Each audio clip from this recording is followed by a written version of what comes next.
It's June, and we're starting another glorious month. I am so grateful to be here with you, sharing this particular time in this moment on the journey that we all share. This past month has brought endless opportunities for expansion, expression, and experience.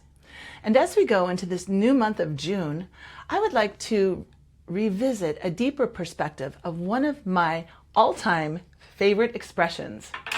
If you've ever been around me for very long, you will have heard me say, it's never the horse.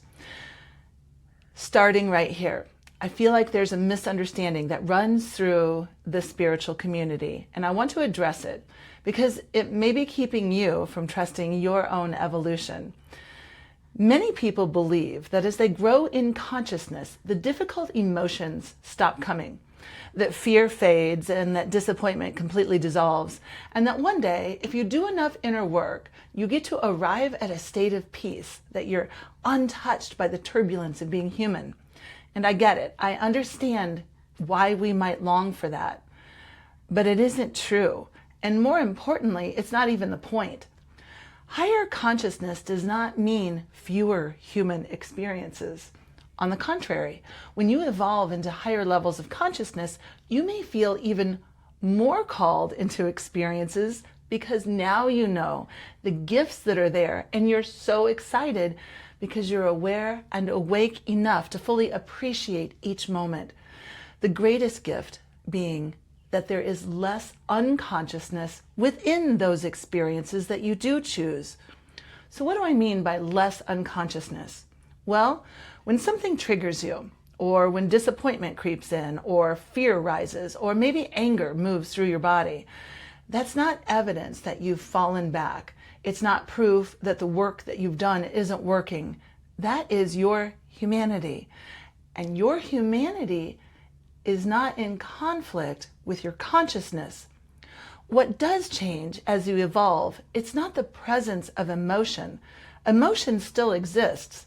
It's the expansiveness of the awareness surrounding it. What do I mean? Imagine two people experiencing the same disappointment. The first becomes the disappointment. The story takes over. Rejection, failure, unfairness, not enoughness. The event owns them. They spiral, sometimes staying down for days, weeks, months. Sometimes it may take a lifetime to pass.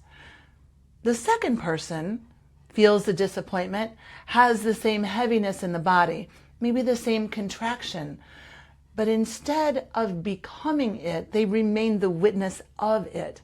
The emotion is still present, but awareness has expanded. And because awareness has expanded, they're not consumed. They can feel it fully and still remain free. That is the hallmark of higher consciousness. It is the growing capacity to hold an experience without becoming it, without judging it, without identifying as it. And this is the paradox of awakening. You see, before awakening, our triggers, they ran on autopilot. We reacted, we blamed, we defended, we justified, most oftentimes without even realizing that we were doing it at all. After awakening, we become aware enough to witness the reaction as it moves through us. The trigger still comes, but now there's space around it. You notice the contraction. You notice the old story. You notice the fear beneath the anger. And because you notice it, you're no longer completely identified with it. This is why so many people feel even more sensitive after awakening, not less. They aren't becoming fragile. They're becoming more aware of what was already moving through them, what was there, what was happening unconsciously for years. Sensitivity in this context is not weakness. It's evidence of a deeper presence. The great teachers, the ones who demonstrated what it looks like to live from the highest levels of consciousness, they didn't walk around emotionally flat. No, they loved deeply. They grieved openly and they felt compassion with all of life, with an intensity that most of us are still growing into. What was gone was not feeling, but what was gone was the attachment to the feeling. The emotion was allowed to move through. It completed the cycle. It did not become an identity. It did not become a story that lasted for months or years. This is the difference between being human and being a conscious human. You never came here to transcend your humanity. You were here to bring consciousness into it. And so we come to one of my favorite sayings. It's never the horse. This is one of the deepest truths of conscious living, one that many people are not prepared to hear. The mirror never disappears, and the horse is your mirror. There is a belief, it's a quiet but persistent, but that once you reach a certain level of awareness, life will stop presenting challenges, that the triggers will end, that difficult relationships will resolve, that money, health, business, all of it will fall into some kind of blissful harmony and stay there. But consciousness doesn't evolve in a vacuum. It evolves through, you guessed it, relationship. Relationship to people, relationship to money, to the body, to success, to uncertainty, to the unexpected.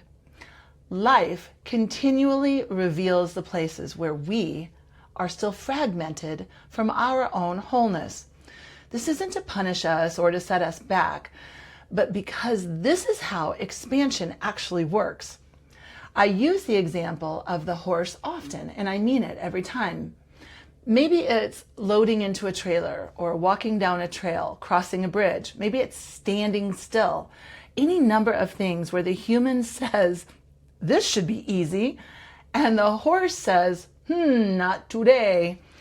If it continues, it becomes bad behavior. The horse is naughty. It's problematic, maybe even dangerous. And the focus of the human shifts entirely to one question. How do we fix the horse?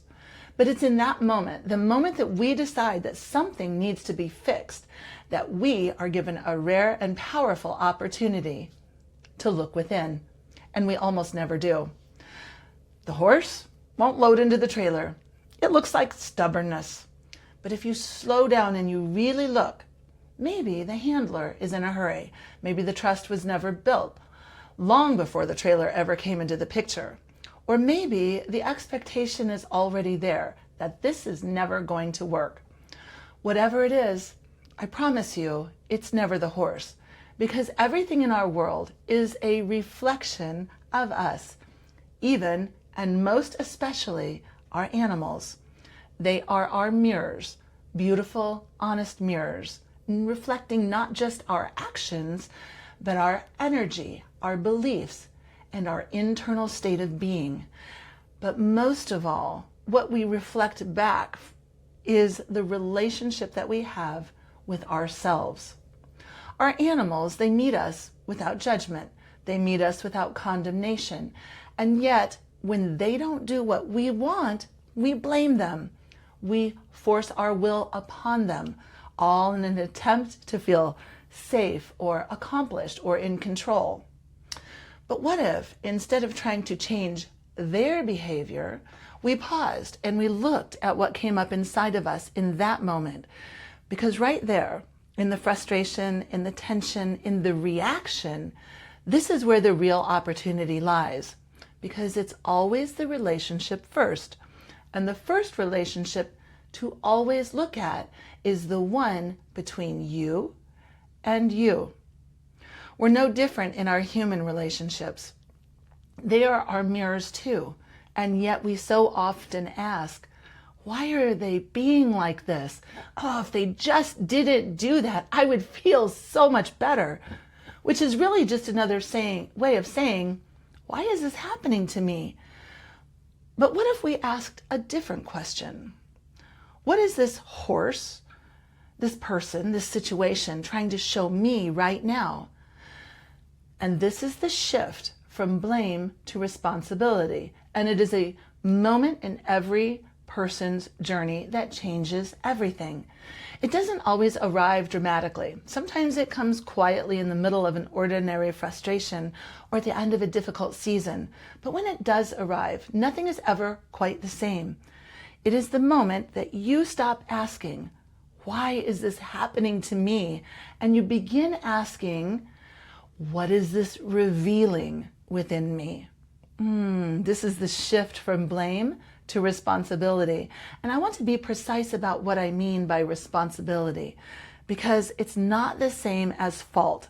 It has nothing to do with self-punishment, not have anything to do with you deciding that you deserved something difficult, or with carrying the weight of what went wrong. Responsibility at the level I'm speaking of means authorship. It is the recognition that you're not a passive recipient of your life. You are the creator of it, and everything that appears within it, every relationship, every pattern, every reoccurring frustration, it is appearing within your field of awareness for you. At lower levels of consciousness, the question is, why is this happening to me? And that question places the source of the experience outside of the self. It positions you as the one that things are done to, things are happening to. And from that position, power is impossible, because you're waiting for something outside of you to change before your inner experience can shift. As consciousness continues to expand, the question becomes, what is this revealing within me? Now you're no longer looking at the mirror in accusation. You are looking at it with genuine curiosity. And at the deepest levels, the question becomes, what part of me called this experience into my awareness so that it could be seen, integrated, and transcended? And this is where true power begins. Because the moment you stop trying to change the mirror, you gain the ability to transform the one looking into it. But this is where the journey gets to be really beautiful. Because once you accept authorship, true, empowered, compassionate authorship as the creator of your life, something remarkable happens. You stop needing life to be different in order to feel free. You stop waiting for the circumstances to resolve before you allow yourself to be at peace. You stop trying to change the people in your mirrors, and you begin to marvel at what they came to show you. And in that space, that open, responsible, clear-eyed space, transformation becomes not just possible, it becomes inevitable. You are not the victim of your life. You are the creator. And the most powerful chapter is always the one that you are willing to write right now. I love you so much. I am hoping that this month of June brings you all of those things that will take you into the realm of a life that is beyond extraordinary.